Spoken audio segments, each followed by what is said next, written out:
Hey, how's it going? Kia ora, welcome back to the channel. Andre here again, and today what we've built is the Falcon Eachine 210, or maybe the Eachine Falcon 210, because as you can see there's red motors here, not stupid black ones, and not these budget ESCs, well, still budget ESCs, but not as bad as these things. So I'm calling it the BFG Falcon 210 because I've completely modified this thing.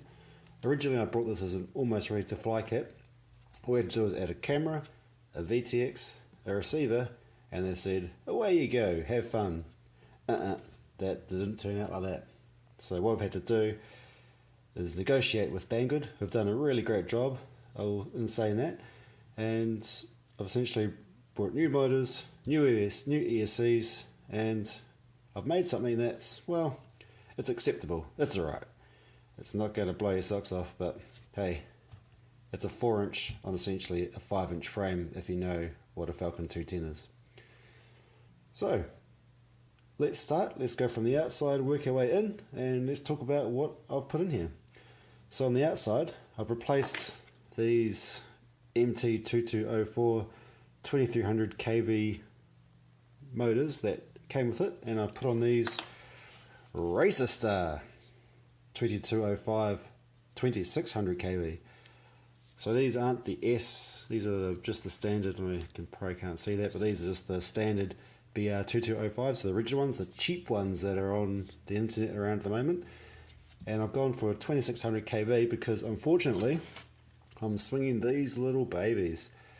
Can't fit on, reach over here, can't fit on these 5-inch props, no way Jose. As you can see, this starts to get into smashed batteries territory when you got your battery sitting here. So that's a big no-no, so I've gone for a 5-inch. I just don't want to risk breaking batteries on such a cheap quad like this.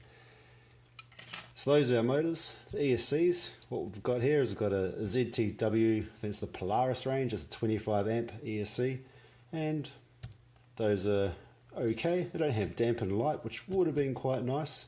BLES though, so that's one of the main things.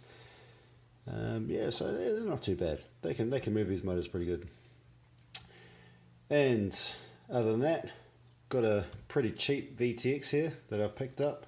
Now, a few months ago, there's probably better ones out there at the moment, but this is just the TS5823, as you can see, 200 milliwatt, 48 channel. Which can carry audio. Oh, I'm not producing audio, so I'm not carrying it, but it can do it, which is quite good. And the camera, I've brought a little board camera here, and I'll come to this in a second. It's one of the problems, sorry for the mud, one of the problems with, not the camera, but with this frame. I've got the Sony CCD camera here. Can't remember what the brand is, just a generic brand from Surveil Zone, something like that. But you can see the camera angle here, that's pretty flat, and essentially there's as far as forward I can go, and that's as far as back as I can go. So it's not particularly good, one of the downfalls of this frame. At the back end here, just got a cloverleaf antenna. I've just gummed this up with a bit of my favourite friend, my electrical insulation tape. And inside here, we've got the original SP Racing F3 clone that Banggood produces, and under there we've got a power board, and it's not the original power board. I've thrown this thing out of the build, not thrown it away, but it's out of the build. I just think this thing was far too heavy for that little thing, and it's got all these unique connectors which you use to plug ESCs and it'll turn that battery off. And I don't need any of that. I've wired it all myself. So that's the build. Got a FreeSky receiver sitting in there, which is obviously connected with some zip ties to these suckers, to the antennas, and that's us. That's the build. So let's get out and fly it. So I have to apologise for the quality here. The DVR is pretty average, and so I've just mixed together a bit of scene footage plus a bit of DVR footage into it, and so I'll just be around just testing things out. So yeah, I'm just doing a few punches out over this tree here, swooping down over top and seeing how it reacts. I'm keeping a bit high here, just making sure that things are alright. I've got a bit of a stream, so here we go, going over again, flick down.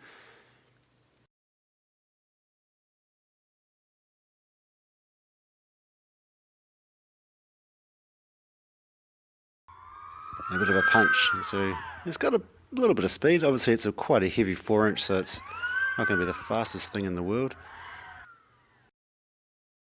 One thing I do quite like, and I apologise for the bit of muck on the lens, is that it's fairly removable, fairly manoeuvrable.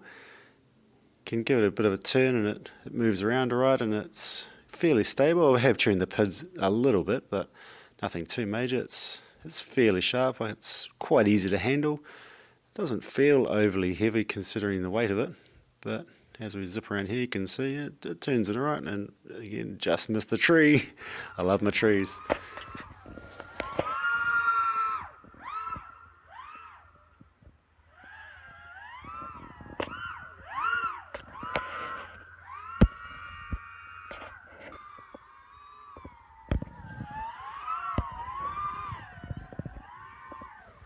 Yeah, and I think just here I'm just going to do a few loops and just see how close I get to the ground and see what sort of acceleration I can get away from it.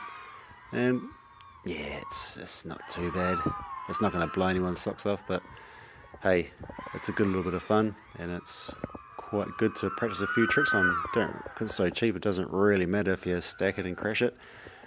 It's pretty easy to get things going again. Just come in here for a land, and it's not the best landing. You'll have a laugh, and over the stream, and we're down. Drop it high. And as always, the best way we can build this channel is to just click the like button and share these videos. And if you want to have the chance for me to send you this build, head over to Patreon and join the BFG community. Over there you'll be in the running for this quad, plus all sorts of other little goodies that I send out from time to time. Until next time, bye!